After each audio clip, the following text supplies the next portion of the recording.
Regression analysis is a very powerful tool used by researchers. The general purpose of regression is to analyze relationship among many variables. Regression helps us to better understand the world around us. That's pretty cool. Regression is complicated, and a sophisticated understanding for complex interpretation takes a lot more than a short video. But here are the basics of reading a regression output. First, you should look at the overall output of the regression model. Sometimes you'll see this in a raw form as produced by software packages like SPSS, Stata, R, or SAS. If you're looking at regression output in a published work, the format is often easier to read. Then you have to find the key information. This is sort of like an awesome treasure hunt.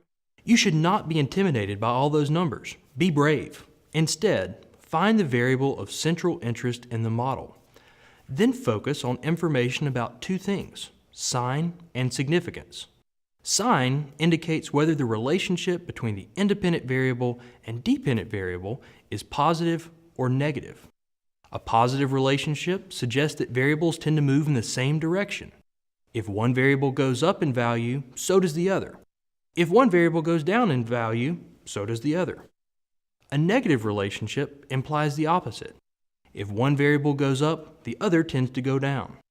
Positive relationships are indicated by positive numbers next to parameter estimates. Negative relationships will be indicated by negative signs in front of those parameter estimates. Significance tells us whether the relationship indicated by the parameter estimate is real or statistically unlikely due to random chance. If a variable in a regression equation is statistically insignificant, it is generally not appropriate to interpret the parameter estimate. Interpreting significance can be less straightforward than interpreting sign. Fortunately, for simplicity's sake, many researchers attach symbols to parameter estimates to indicate the variable's level of significance. You can usually find what levels of significance a symbol represents by looking at the bottom of the output table. Typically, an estimate statistically significant at the p less than 0.05 level will be indicated by a single asterisk or star. This is code for the true relationship is not zero at least 95 times out of 100.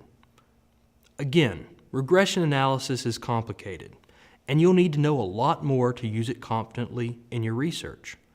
But for a beginner, just by getting past the initial shock of seeing so many numbers, finding the variable you care about, and reading sign and significance, you go a long way in decisions about testing hypotheses.